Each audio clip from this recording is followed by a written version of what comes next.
now that he's actually qualified into the field, we can actually say it now. We're not jinxing it. He will be the 5th person in history to run the Memorial Day double on the same day, that 1,100 miles.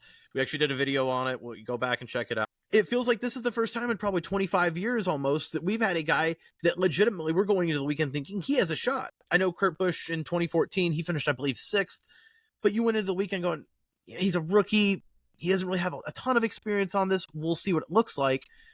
And then you get Kyle Larson in there, and not only is it a perfect storm where he's in great equipment with Arrow McLaren, but he's had a year of sim work to prepare. He's got Tony Kanaan in his ear, who is, I mean, about as good of a blanket as you can get at Indianapolis. It's just a perfect storm of, I feel like I'm insane for thinking Kyle Larson can win this race.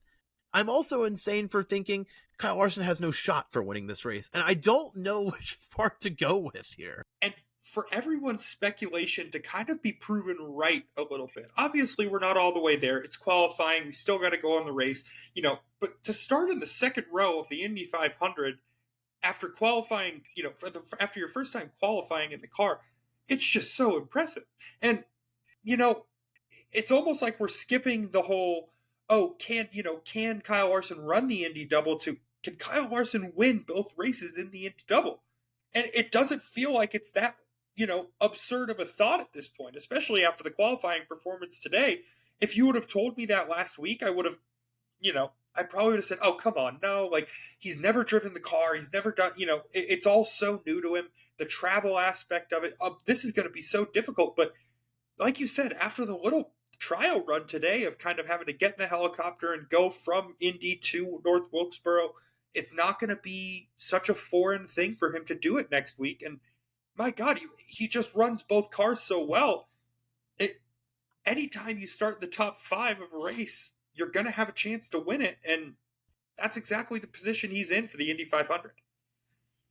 100% agreed. I'm fascinated to look forward to Sunday, because not only as a motorsports fan is Memorial Day weekend usually kind of the Christmas for racing, but then you add in this crossover event where you've got a NASCAR driver and IndyCar doing this double. When I'm watching this, especially on the IndyCar broadcast, and they're making a big deal of it, every time Kyle Larson is in the seat and on track, I'm sitting up and watching it, and I am intently just glued to every second, every lap he makes.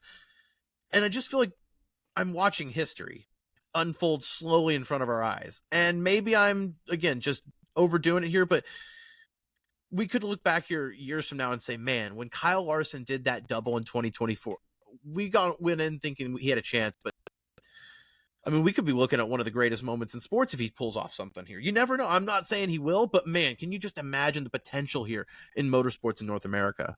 The big word is if, and it's going to carry us all the way into next week. We just have so much time to speculate on what could, might, or should happen in this, in the double for Kyle Larson. I'm just excited. It's probably the most, I haven't been this excited for a crossover event since they did the Fairly Odd Parents and Jimmy Neutron crossover on Nickelodeon. So this feels like it's one of those things for me. I'm a sucker for a good crossover event. So good luck, Kyle Larson. We will be speculating about you all week long.